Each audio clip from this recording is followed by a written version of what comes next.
Yo, what's going on? It's the NRW. We're nerds, rule the world. It's your boy, Kuya P, aka Patrick Michael Strange, and I'm here with the NRW squad. I got first up from Level Up Comedy, my man Glenn Lawrence. What's up, brother?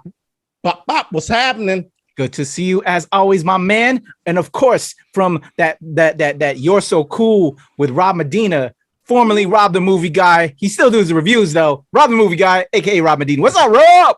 It's all good, man. Thank you very much, man, for bringing me here. I'm so excited for this movie we're about to get into. Well, you do the reviews. You're our head review guy, so we got to have you review with us. So always a pleasure, my man. So let's talk about The House Next Door, Meet the Blacks 2.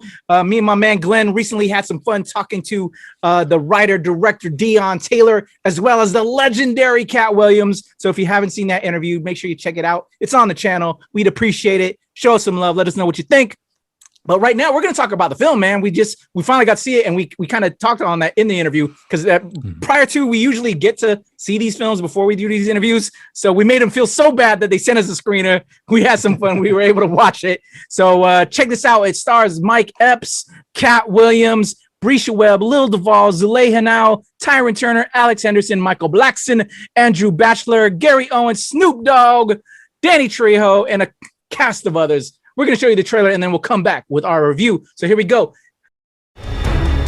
In 2016, they met the original Karen. My name is Carl Black. It's a little ironic that your name is Black. Don't say it, bitch.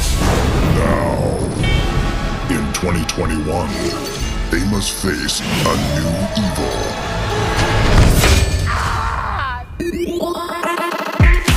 Baby, I think some new people just moved in next door. Something ain't right at that house, Carl. There's never any movement during the day. Let me introduce Dr. Mamuwalde. Take 2 of these and call me in the morning. What type of medicine you practice, bro? Oh, this. It's a little pimp in there. What? P-I-M-P. Put it in my pocket. 911, what's your emergency? Yes, as you can tell, I'm Caucasian, and there's a real peculiar guy. Is he black? Yes, he's black. Okay, we'll send over 5 units right away. This is definitely black on black crime. His kind is not invited in our house. In this age of divisiveness, we can't do this to each other. Sheesh. Hey, that's my wife. She will be mine.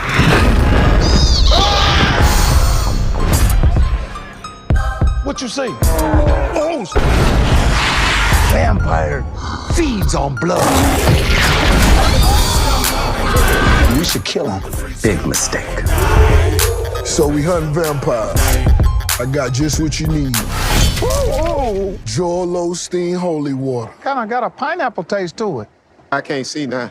It's crazy you could know someone all their life and might not know that they a freak unless you see them at night, cuz. It's war. Hey, put your leftovers down. It's like we're living across the street from different strokes. Why would you kick me in the leg? Carl, can't feel it. Carl, hit me in the face.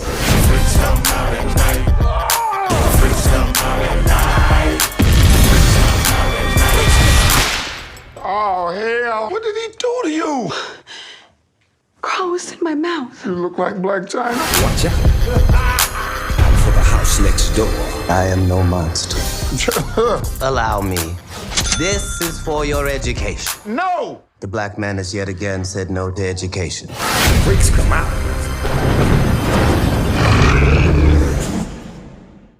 All right, boom. There you go. The House Next Door, Meet the Blacks 2. Carl Black, aka Mike Epps, is about to face off with the neighbor from hell, played by Cat Williams, in The House Next Door, Meet the Blacks 2.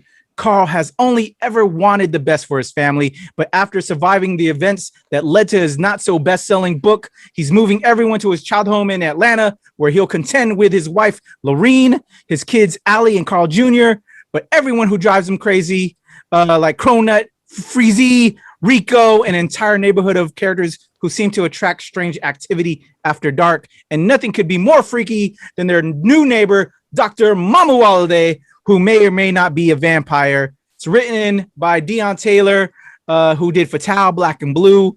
And it's just a lot more excitement in that arena, that world that Deon created. So you saw the trailer. That's a little bit of the synopsis. Guys, what do you think of the overall story in this one? continuing on from the first Meet the Blacks?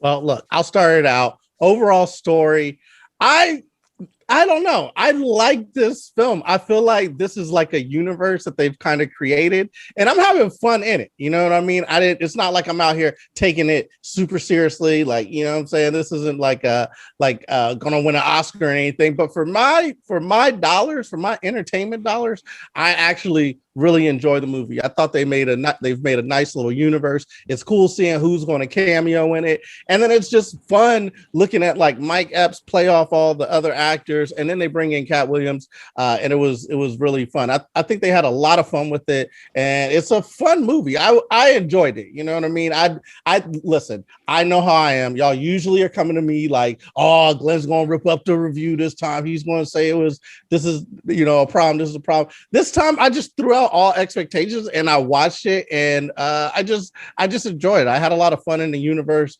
and I can't wait for the third one. I want to see what happens third. I know they're leaning towards like Ghostbusters or something, but I kind of want them to do zombies. I want them to do a zombie apocalypse. Okay. What about you, Rob? What'd you think, man? So I feel like I'm kind of see where the trend of this review is going to be going here, because you, Glenn, you loved it. I'm like in the mix. I'm like, I liked a lot of things about it, and there's a lot of things I didn't like about it. So I'm in that category of like, you know what? I think this is going to be an interesting one for myself, because I thought it was good, but there was a lot more I didn't like about it either. I thought there was a lot of things that could have been better about it, because I actually did like Meet the Blacks. The first one I thought was really good. I really, really enjoyed that film. This one was just kind of like a little half bag of mixes for me. So that's where I'm at right now. All right, so for me, I enjoyed the first Meet the Blacks, and I really, really, really wanted to like this one. I really did. And I didn't go, again, like, this is a kind of film, it's not going to be an Oscar, Academy, any of that type of a film, but it had all of this composition, this makeup, and when we had a pleasant conversation with Dion and Kat, my hopes were really big, that was going to get. So I wouldn't say it was terrible, but I felt let down. It had its moments, but I think it was.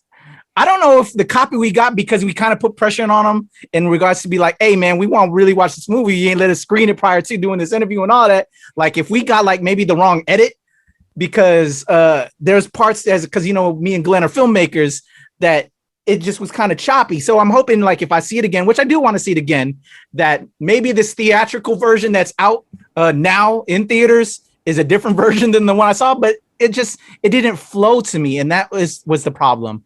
It has its great moments. I love a lot of the actors that are in it. They played their parts. I really like my man Gary Owens' girl, who I found out to be Jason Derulo's wife. Go ahead, Jason. You a hottie, man. That was woo. Okay, Jason, I see you. She was nice. And just there's other little moments that was cool. And Kat was interesting. I was really looking forward to seeing a little bit more because of what we discussed with Kat and what he wanted to bring the role, but there wasn't enough of Kat for me to really be like, yeah, I see you, Kat. It was lacking, like because there was just other things going on. So I don't know about you guys, but that was probably even the bigger disappointment was here. My man Kat, who I love as a comic legend, he was gonna bring this gravitas to this role, and it was few and far between. He didn't get enough screen time from me. Well, so. I'll tell you what. Listen, I like to keep it a buck. I like to keep it 100. Keep it 100, brother. Hey, listen, keep it 100. For black reasons, I'm not going to get into all the problems with the movie. You know what I mean? They did a great job of bringing together our people, and like it's like an independent film. And I mean, the one thing is, when you make a film, very difficult to do to bring all those pieces together and do it for a second time, and then make it make sense. It's like it's basically like you need to put. It's like improv. You know what I mean? That's what I looked at. It's like a lot of improv scenes, you know what I'm saying? Like mixed together to kind of make a coherent story or whatever. But that's not necessarily what you're looking for when you go in to this type of movie. You're just looking for the play off the characters, the wacky situations that they find themselves in. Like, look, Gary Owen got shot with a fucking shotgun. I love the scene with Gary Owen. I needed more Gary Owen too. Yeah, I thought that it was great. I mean, but realistically, if you get shot with a shotgun, no matter where, like you don't have that part of your body. You know what I'm saying? Like he's in a wheelchair. He wouldn't have had anything to wheel around because like half of him would be gone. You know what I'm saying? But it's like, who cares? Whatever. We wanted to see him again. Put him in the thing. So that was cool. And then you get you get Snoop in there. You get Rick Ross was in there, that was my favorite cameo from it. I thought Rick Ross it was just I didn't the Rick Ross one fell flat for me. The Rick Ross one was I agree with you too. Yeah, that was the part that didn't click with me as well. I thought it was I don't know. I just thought it was funny because I thought it wasn't like overplayed or overhyped or whatever. He just came in with some, with some little things to drop off to him. And then having Danny Trejo being like the Mexican Blade, I'm with you on that too. Spoiling too much of the movie because this, like those parts. Nah, it's all good, man. So laugh. Hashtag spoilers. But so you brought some points, man. So like, yeah, the Rick Ross fell flat, but like you had Danny Trejo again, and like I said with Cat lacking, he didn't get enough screen time. They built to the end, and you see at the kind of like towards the end credits, there's like a in between credit. Was there like a mid credit where you had kind of like the quote unquote Ghostbusters of the Blacks universe? And I wish we could have had more of that build up during the film, like building up those characters. It was like slight introductions, but they didn't get enough time to like really make you feel it more. Like I wish that was it. And actually, when you bring up that you said improv, Glenn, I remember right when we were getting ready for the interview that was a question that I don't know if we asked that. I don't think we did. But like how much improv was involved in the making of this film? I think you did ask that. I saw the interview. You did get it in there? Yeah, I think you did. If I remember correctly. Thinking about it now, I wonder if that really was what they did because, like I said, the choppiness and how things came together. Maybe I wonder if they just had a basic outline, let the cast do their thing, and the only one that really went hard and went good to me, my favorite scene is the one with Gary Owen. I'm happy that they brought him back. But like, I love Michael Blackson, but his shit fell flat. His shit fell flat, bro. Wait, that was hilarious when he came in and he was shaking the. I was mad. Well, I did like the splash when he was throwing the water at Cat. The holy water.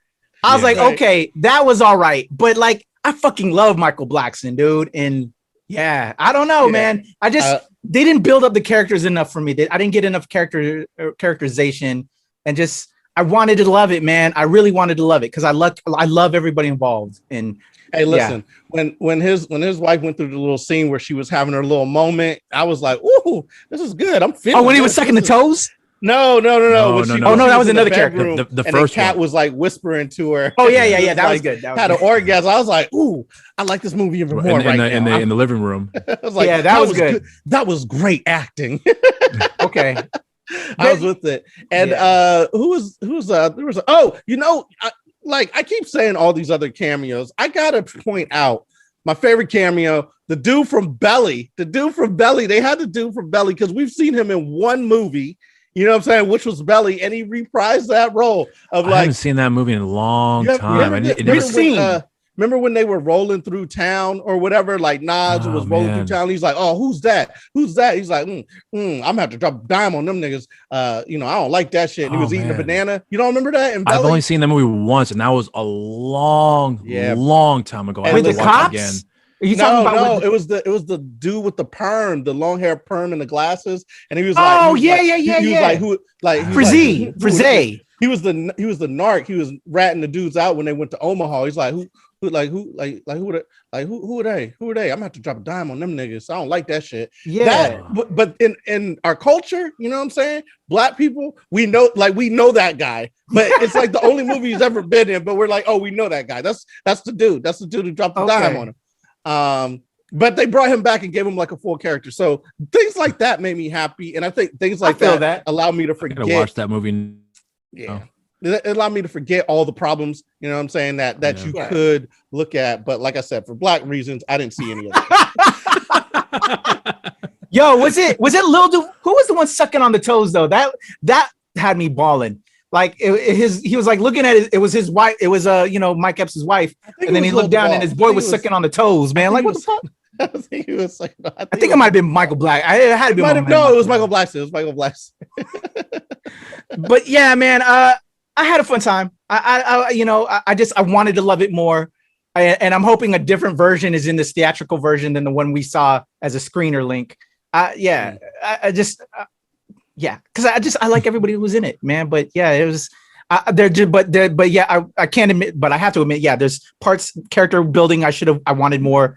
I definitely I'm sad Cat didn't have more in there, and then just build up this universe, especially if we're going to go to a Ghostbusters from this one. But it did give us an introduction to him. It was very DC universe in a way of introduction. Yeah, right.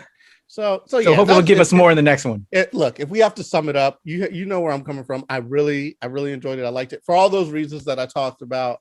And that's where I am on it, man. You know, so it was fun. It was fun if you go into it not expecting a ton. You know, it was fun. If you go into it not expecting a ton, you're gonna like it. You're gonna like the movie. It's wacky, zany, kind of, you know, ridiculousness that I was expecting from the first one. All right, what about you, Rob, the movie guy, Rob Medina? Well, so it's funny you said that because I was expecting a lot of I had a lot of expectations out of this movie because I loved the first one. I thought the first one was so good, and first one was solid. Yeah, it was great. It was a really good film. For me, it's one of those like really underrated comedy movies that come out that people may have seen and just kind of like put on the wayside. I think this is one of those movies that should have gotten more attention. But anyway, so with this movie, I was expecting more or less the same, if not hopefully a lot bigger. But you know, I kind of was walking in high expectations and walked out with like a half empty bag at the end of the day. I will say though that I thought Cat Williams' character in the film had a lot of potential, but it was, for me, I agree with you. He was underused. When he was there, he had his moments, and then once he was gone, the flavor was kind of missing. I do like the cousin. I thought he was the best part of the movie, to be completely honest. I thought his scenes were great up until the very, very end. I thought that scene was a little flat for me when he had the little thing with the Cronut. Yeah, that's the guy. Yeah. Thank you. And then when he had a little thing with Gary Owen's wife at the end, yeah, I could see that payoff there. But for some reason, it felt a little flat for me. But everything else outside of that scene for him, I thought he was great. I thought he was really good. I think the scenes with the kids were pretty good too. The little weed scene that was pretty funny as well. What else was good? Mike Epps, I liked him in the movie. I just don't think he was as good as he was in the first film. I thought his comedy in this movie was a little flat for me personally, but I mean, he still was great. But you know, I didn't have that same impact like he did in the first one in this film, in my opinion. And the cameos I thought were okay for the most part. Snoop Dogg was fantastic. Trejo, you know. Trejo's going to be Trejo, so there was nothing different for me about him being in the film other than him just being – I like the idea of him being the Mexican Blade. I thought that was cool. But, you know, otherwise, I'm just trying to think what else I can take away from the film. I mean, there's not much else I can say. I mean, you guys pretty much hit the nail on the head with the other stuff here. But, yeah, that's where I'm at right now. I got it. And you know what? You made me realize something as well. I think Mike Epps is an amazing comedian, hilarious comedian, but – he was more like the straight man in this, and he got overshadowed by Lil Duval as Cronut because he killed it. I think Lil Duval Cronut's character was good, you know. So he kind of took away some of that spotlight for him. And Rico was actually pretty funny too. The character Rico, I thought he was pretty good up until the very end. I thought. Yeah. I mean, that's the only we've only seen him in 2 movies, this one and Belly. And this is a great triumphant return. Oh yeah. As far as I know, that's the only movies that I know he's in. I have to look at his IMDb to see which other movies are in. But Rico was back in there dropping dimes. You know what I'm saying? It was fun. So yeah, man. So to close it out with me, man, I wanted more. I'm gonna definitely watch it again. So if at the end of the day, y'all are still getting money, you're still getting views from me. So. There you go. That's all that matters, right? Yeah, this is a film I think is worth revisiting. Huh? I think this is a film worth revisiting, in my opinion. Yeah. Because it had its moments. I think the biggest winner of this whole film is Jason Derulo with my man Gary Owen's wife. Woo! He was delicious. He Talking won. about sucking toes, bruh. Oh yeah, and Mike Epps' wife too, man. Mike Epps' wife was pretty banging. Oh yeah, Mike Epps was definitely some sights to see in that film. All right, guys. So those are our thoughts. Those are our feelings on The House Next Door, Meet the Blacks 2. Let us know what y'all think. If you're gonna go next door and check this out and see Vampimpera or what? And I was Vampimpera. What did you call Cat? Glenn? What was your nickname? Count Pimpula. Count Pimpula. There you go. So we got Vampire, Count Pimpula. You got one for us, Rob? What would you? We're having him choke right now. This is Count Pimpula, and I'm just seeing the color purple in the back. Hey, I got my Prince thing going, man. Got my Prince there you thing go. Going. It was so fitting. I couldn't. It was it was perfect timing. A pimp. I don't know. I've never even thought of that. I never thought it was that cool for me to have like a name, with the word pimp in it. I never thought of me as that kind of person. But if I were to say one, I don't know. I don't know. All right. Or something like that. Who knows? I don't know. All right, guys. So those are our thoughts. We'll let Rob get time to think of his pimpness and vampires, which I love. That still that combination of vampires and pimps. It makes perfect sense, So yeah, that was me. Glenn, before we get up out of here, why don't you tell them what you got going on with the Blur Dad podcast with NR Dub? Anything else, man? What you got? Hey, man, that's it. Just check out Level Up Comedy. Got a bunch of stuff going on. And that's where you can find us. I think we're going to be returning with the My Fantasy Wife podcast, too. So doing all kind of podcasts until this baby come out. And then I'll be out there in these streets, giving y'all some comedy in these streets once this little kid's here. There you go. Rob, what you got going on? Because you're so cool. Yes, I appreciate the compliment there. So yeah, you can check out my show on the channel here. You're So Cool with Rob Medina. My boy, Mr. Kuya P himself, is on the 3rd episode that just dropped by now. You should already see it there. If you haven't seen it, you're doing yourself a disservice. Check it out.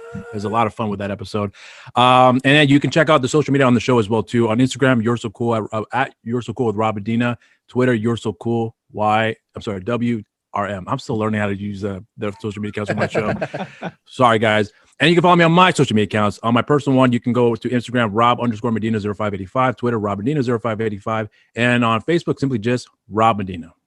There you go. Make sure you follow my brothers, Glenn Lawrence, Level Up Comedy, Rob Medina, aka Rob the Movie Guy at You're So Cool with Rob Medina. It's your boy Kuya P. You can follow me at Strange Since 1977, as well as at Temple Far East, over at the Nerds of Color, where we give you the pop culture from a POC perspective, as well as at Show Pal Show, where I represent my Philippine X culture, and of course here at the NRW and at New Release Wednesday, where nerds rule the world. It's your boy Kuya P, Glenn Lawrence, Rob the Movie Guy.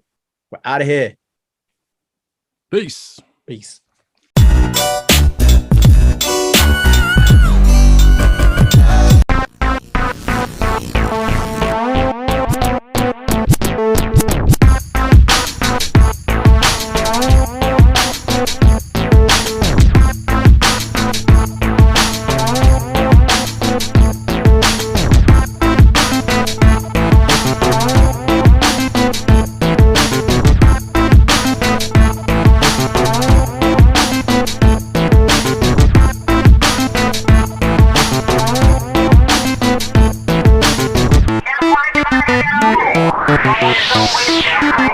Thank you.